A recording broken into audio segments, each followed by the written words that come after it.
Teka lang nga, ikaw ang humarang! Ikaw ang humarang! Ngayon o! Ikaw ang humarang! Nandudong kami! Kaya ang humarang dito ng traffic! Humarang?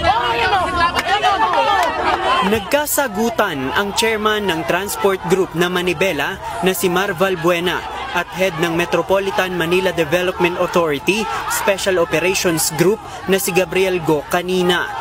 Habang nagpoprotesta sina Valbuena sa harap ng tanggapan ng Department of Transportation sa San Juan City, nagreklamo ang ilan niyang miyembro dahil tinitikitan daw at isasakay sa tow truck ng MMDA ang mga jeep na nakaparada sa Connecticut Street.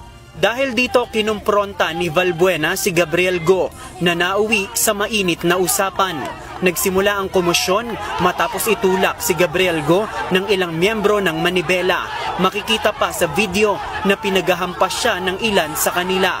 Meron pang mga nambato ng bote ng tubig. Hindi ko na yung pagbato, but apparently naman medyo naman tayo.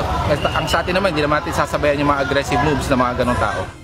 Nakaalis lang si Gabriel Go sa mga kumuyog sa kanya dahil sa ilang pulis na humarang sa mga miyembro ng Manibela. Ayon kay Go, wala namang natikitan sa mga miyembro ng Manibela. Pinaalis lang anya ang ibang jeep dahil nagiging dahilan ito ng traffic sa Connecticut Street na isang mabuhay lane.